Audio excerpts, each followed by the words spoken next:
My dear student, आज मैं आपको आधुनिक भारत में से संबंधित कुछ महत्वपूर्ण प्रश्न बताएंगे और गांधी जी के असहयोग आंदोलन को बताएंगे। उससे तमाम कंपटीशनों में प्रश्न आते हैं।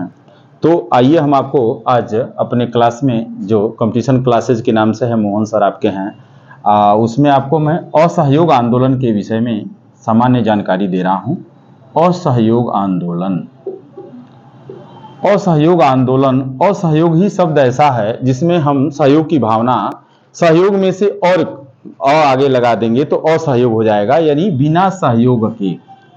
यह आंदोलन मुख्य रूप से गांधी जी के द्वारा चलाया गया था और गांधी जी 1921 ईस्वी में पूरे देश का भ्रमण करके एक रूपरेखा तैयार किए इस आंदोलन का। उस आंदोलन के तहत वह लोगों को समझाते थे कि एक आंदोलन ऐसा हो जिसका नाम असहयोग आंदोलन हो, और उसमें हम लोग क्या करेंगे, विदेशी कपड़ों का बहिष्कार करेंगे, विदेशी संस्थाओं का बहिष्कार करेंगे, हम अपने बच्चों को सरकारी स्कूल में नहीं पढ़ाएंगे, कताई बुनाई करके हम कपड़े बनाएंगे।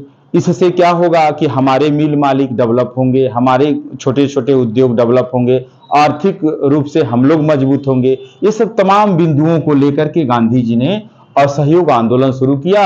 असहयोग आंदोलन का मुख्य बात यह था कि यह आंदोलन अहिंसक यानी हिंसा नहीं करना था, शांतिप्रिय तरीके से आंदोलन करना था, शांतिपूर्वक। अहिंसक और शांतिपूर्वक दो शब्द इसमें आते हैं। शांतिपूर्वक तरीके से हम अहिंसक रूप से इस आंदोलन को आगे बढ़ाएंगे। इस आंदोलन में मुख्य रूप से क्या था कि हम विदेशी कपड़ों का बहिष्कार करेंगे, विदेशी सामानों का बहिष्कार करेंगे।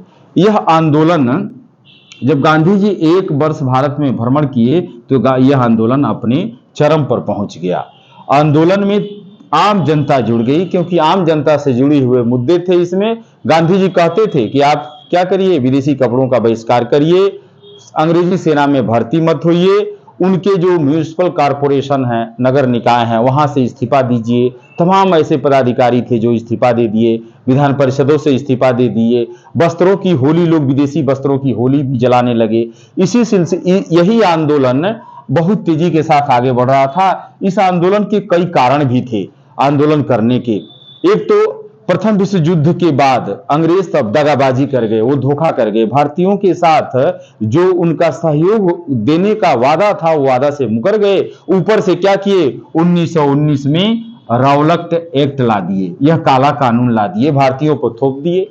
यह काला कानून ऐसा कानून था जो भारतीयों के लिए मुसीबत बन गया।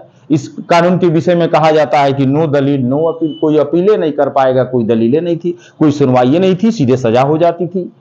पुलिस आम स्वतंत्रता सेनानी को पकड़ के सीधे जेल ले जाती थी।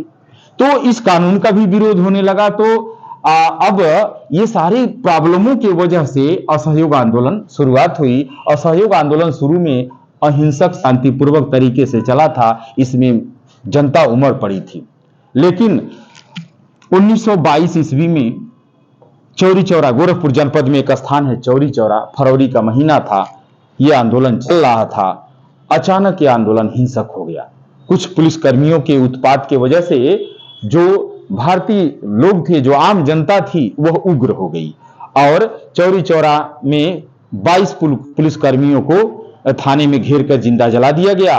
यह बात पूरे भारत में तेजी के साथ फैली और गांधी जी जब ये सुने कि आंदोलन हिंसक हो गया, उनके उद्देश्य के खिलाफ जा रहा है, उनका जो उद्देश्य था उससे भटक रहा है, उन्होंने क्या किया, इस आंदोलन को वापस ले लिया। जब यह आंदोलन वापस हो गया तो फिर यह जो सेनानी थे वो पीछे हो गए और जहां चरम पर पहुंचे थे वहां से पीछे हो गए। इस आंदोलन को वापस लेने पर गांधी जी की आलोचना भी हुई है।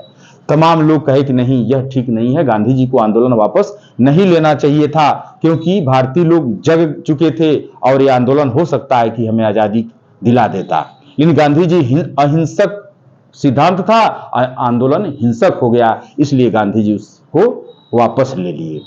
अब देखिए, वापस लेने पर मोतीलाल नेहरू, चित्तरंजन दास जैसे विद्वान लोगों ने कहा था कि गांधी जी को आंदोलन वापस नहीं लेना चाहिए। आज के क्लास में यही है, आप देखिएगा। सबसे इसमें इंपॉर्टेंट चीज है चौरी चौरा कांड। पूछता है कि चौरी चौरा कांड कब हुआ था, कितने पुलिसकर्मी इस कांड में मारे गए या शहीद हुए।